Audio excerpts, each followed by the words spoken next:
Hey everyone, how are you doing today?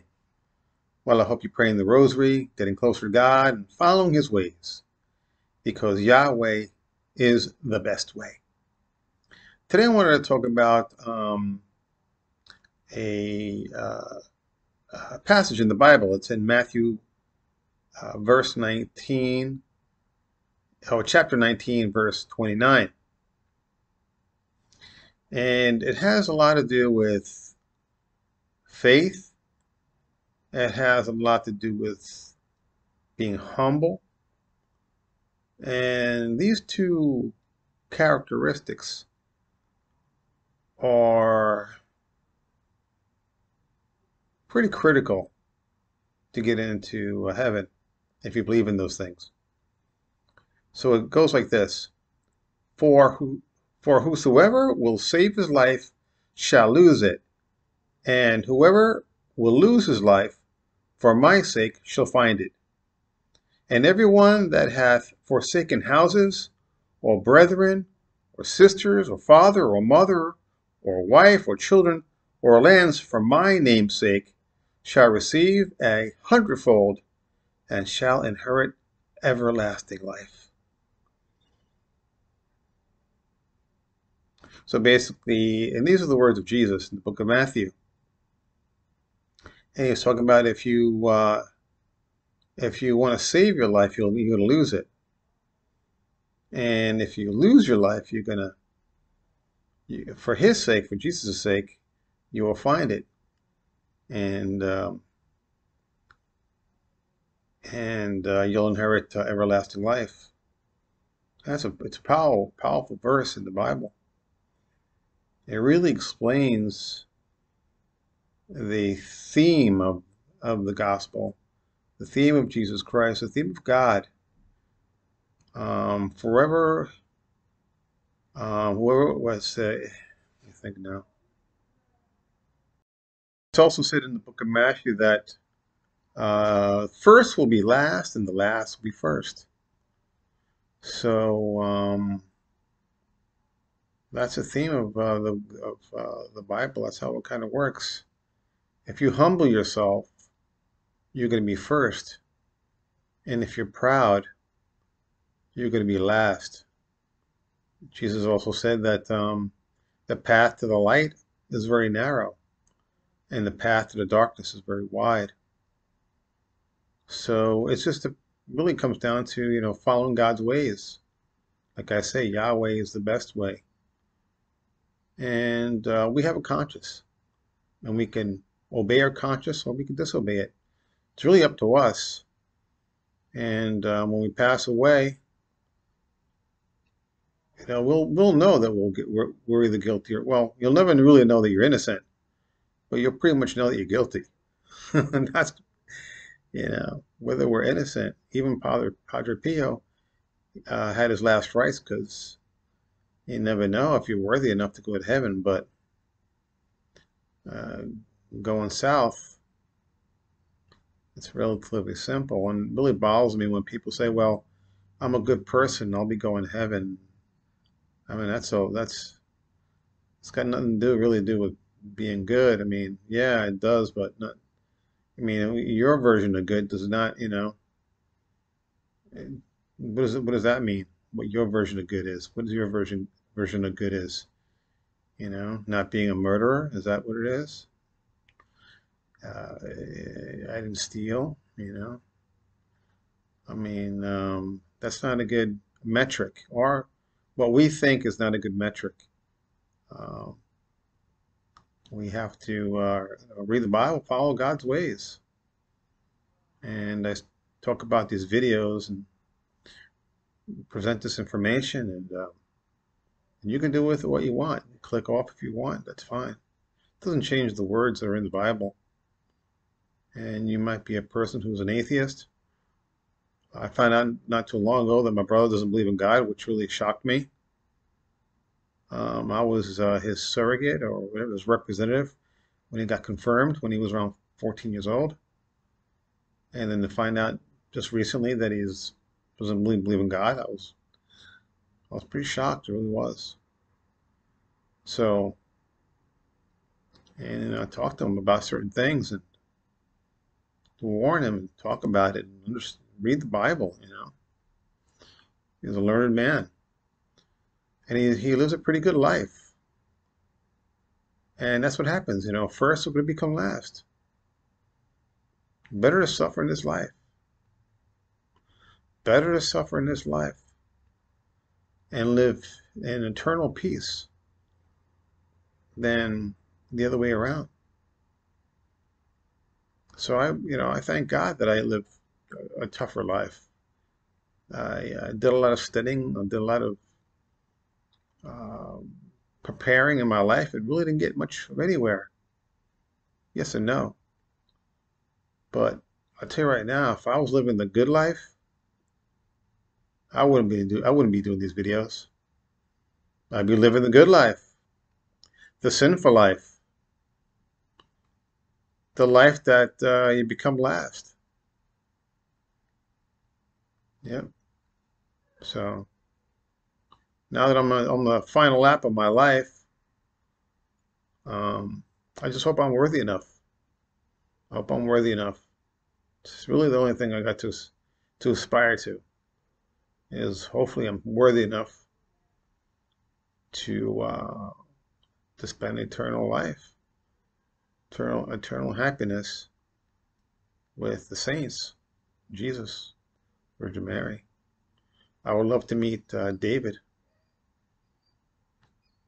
He would be cool to see. Yeah. Um, John the Baptist, Paul. Yeah. So those are people I would love to see. And who knows? Who knows who else is there? Is Socrates there? Is Abraham Lincoln there? Is um, who else? Is Napoleon there? Is Hitler there? Hitler had his chance. People say, well, Hitler went to hell. Yeah, probably. We don't know. Unfortunately, with Hitler, he killed himself, and that was uh, he broke a Ten Commandment, one of the Ten Commandments. Thou shalt not kill. He killed himself. So now I suppose he took like a cyanide or something like that. Maybe he repented before he passed on. You know, Saddam Hussein. I think he was doing some type of prayer, some Muslim prayer. Well, we don't know. We don't know. And really, it's got nothing to do with us. It's got nothing to do with you. It's got nothing to do with me. We all go in or not get in individually. It's not a group effort. It's like when you take a test. You pass it or you fail it on your own merits. Did you study? Did you learn the material? The Bible's kind of like the textbook. I tell people to read it and appreciate it and learn from it, like I have. And like I said, I'd rather be last now and first later than be first now and last later. And then you get your hundredfold. You get your hundredfold. Not that I want a hundredfold. It says Jesus is going to go make us a house, a mansion. If you're in the book of life, if you're in the book of life, he's gonna build a mansion for you, have a mansion for you already when you pass on. I don't need a mansion.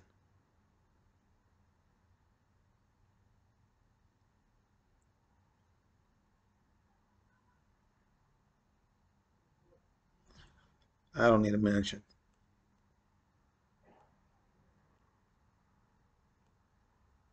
Peace is what I want. Happiness and love. The mansion.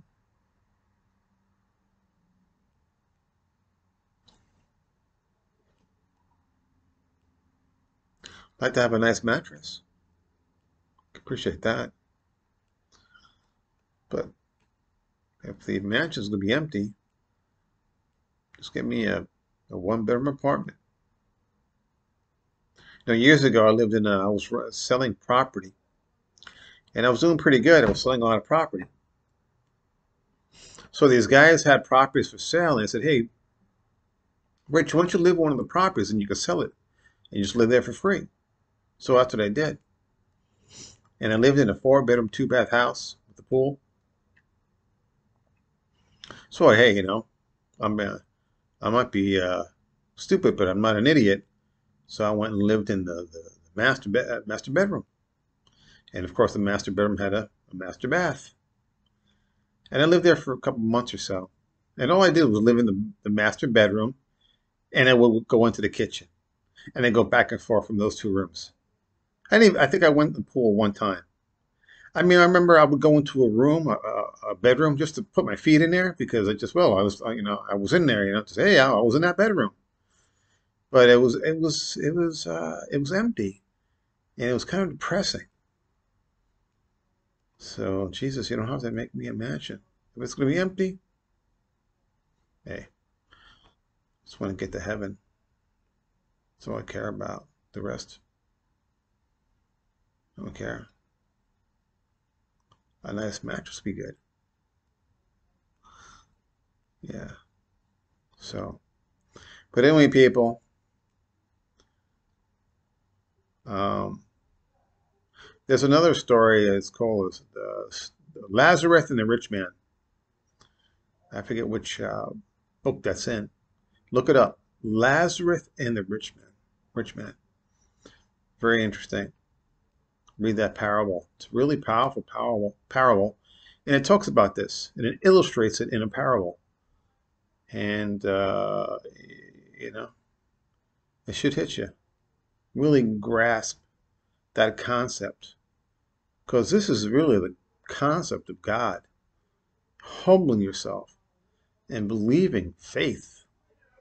You know, if you believe, you know, if you give unto Jesus, He's going to give you 100-fold. You know, so not that that's nor here nor there, but that's how generous Jesus is. If you give unto Him, He's going to give you 100-fold. You know, He really appreciates it. You know, so anyway, all right, people. I hope you learned something from the video. If you did like it, please give a like. If you are interested in subscribing, you can subscribe. I don't do this for money, nor fame, nor fortune. I'm carrying my cross. We're all supposed to carry our cross. And it's becoming harder and harder to carry that cross. But that's okay. Because Jesus knows it. And that's who I plan to please, the Blessed Mother, God, Holy Spirit. Please those people. Give them enjoyment. Forget about people who are sizing you up. Oh, do you have this and you have that? It's false. That's Satan. You know, that's the trap. Buying stuff, trying to impress people. That's the trap. And you're gonna be last. By trying to be first or pretending to be first, the facade of being first, you're gonna be last. That's not good. Be last now. Choose to be last. Now I was thinking about this yesterday. I think I was like, poor people probably sleep real good. And the reason why I say that is because no one's going to steal from them. They have nothing to steal. I used to work in a country club, and some of those people were all bitter and nasty, and it's probably they had too much on their plate, and being rich just doesn't make you happy. So they were always suspicious and kind of hateful. And some were really nice. But I got to see the other side of that. You know, people paying all this money to be country clubs, just being nasty. I quit. I quit because there was a member, and I was a bartender, and we had ice cubes that were small, little small cubes. And the guy says to me, I don't know exactly what the drink was. I wanted Dewar's and water, but with 3 ice cubes. I'm like, 3 ice cubes. I mean, one scoop gives you have like 50 of them, right? But anyway, I had like 6 or 7 drinks in my head because it was a cocktail hour. So I signaled to him, I'll get you, I'll be right with you, sir. I say, just give me a second, right? Because when you're the cocktail hour, you have all these 100 people. There were like maybe 6 bartenders. We're all slammed. And he went to the bar manager, complained to the bar manager. So the bar manager, who I knew, because he lived close to me, he's telling me that what am I doing? What am I doing? And I'm looking right at his eyes. His eyes were bloodshot because he had been drinking Michelob's from like 11 o'clock on. And one of the reasons why I got to know him so good because he was so damn drunk by the end of the shift, I would drive him to his house. And I'm looking at him, right? I'm doing my best to do this work. I was working there for a couple of years. And I'm looking at this guy. He's berating me in front of the country club members so he can, save face or whatever. And I'm looking at this guy's eyes. They're all bloodshot. And I'm going, screw this. I got my bar towel, threw it, and I said, I'm out of here. It's freaking crazy stuff. You can take your 3 ice cubes. 3 ice cubes. Are you kidding me? Oh, are these big enough, sir? Or are these too small? Should I put in another ice cube? I mean, really? Ridiculous. Anyway, you know, so he's first, that guy. I wonder if he became last because, yeah, hopefully he learned. Guys must be intelligent. So millionaire, multimillionaire probably. And hopefully, he'll wake up. His conscience will start talking to him and say, hey, you know what? I shouldn't have been so stupid and saying I want 3 ice cubes. Maybe a little humble, whatever. That's up to Jesus and him. But just some examples that I've gone through in my life that, here I am a bartender. I'm like 20 years old, 22 years old, and I'm doing the best I can. I get a bar manager, he's drunk, telling me what to do. Meanwhile, he's all lit up like a Christmas tree. Crazy, man. Forget about that. So, and we're going to confront that stuff. You get confronted. And, choose the high road. Choose the high road. Defend yourself. Defend yourself. So what if you get beat up? So what if you quit? So what? You got to live with yourself, And, hey, if you're with God, God's going to help you. If you're not, well, you're on and on your own. You're there by yourself. No one's going to help you if God's not going to help you. Maybe your mom is going to help you, or your wife or somebody, but man, don't shut out the spiritual world. I took a class years ago. It was microbiology. I learned about bacteria, fungus, and molds and things of that nature. And there's a whole world that you can't see, nor I. A whole world. I learned just on the palm of my hand, or your hand, there's 5 different bacteria that's on there, what they call normal flora.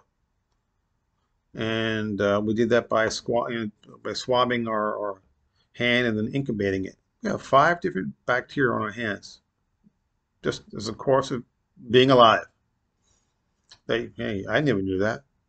So who's to say that there's not a spiritual world when there's a whole world that's right on the palm of your hands? People, humble yourself. Humble yourself. You don't know it all. You don't even know 1/1,000,000th of it. So don't pretend that you know it all, because you don't. Humble yourself. Say to yourself, hey, I don't know. I don't know nothing. And that's where faith comes in. Believing in God. Faith. And believe it or not, the more you give to God, the more He's going to reveal Himself to you. That's how it works. You humble yourself, He's gonna reveal Himself little by little. That's why I say pray the rosary. Why do I say that? Why do I say that? Because I've been praying it 6, 7 years, and I've seen the merits of it. I'm not saying it just to say it.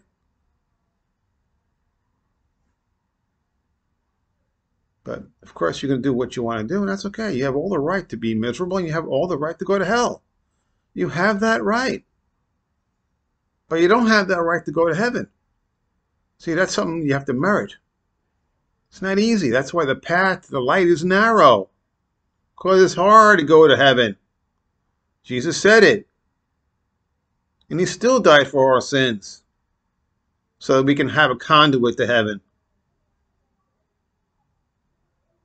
What's the percentage of people going to heaven? It's less than 50%. And He still died for us. He's like, hey, if I can save a few, I'll save a few, and I'll go through all this. The spitting, the crucifixion, the ridicule. Person was innocent. And He knew that going in. That's the love He's got for us. God sent His only Son to be mocked and beaten so that we can have a conduit to go to heaven, because we couldn't fulfill the 10 Commandments. Nobody was going to heaven. Anyway, talk about it for a long time. But read the Bible. Read it. It's not that hard. Get all these versions. Pick a simple one and understand it and go from there. Man, what? Gonna keep on watching TV? Is that giving you anything? The TV is brainwashing you. The TV is Satan talking. Those are the words of Satan. That's the word. That's the manipulation. Watch more TV. I'll see how far that'll get you. Yeah. Watch the news. Yeah, go ahead and watch all the news. A lot of channels. Watch the news all day. Waste your whole life.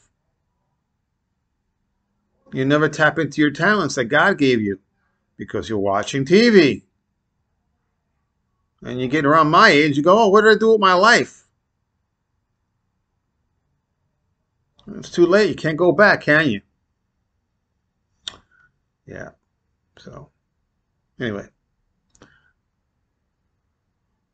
Like I said, if you like the video, give it a like. If not, don't give it a dislike. Do what you want to do. You'll do it anyway. And if you want to be a subscriber, be a subscriber. I don't really. Hey, I just want you to seek God. Seek God like I did recently. I didn't do it. I haven't been a Bible thumper my whole life. Not too sure.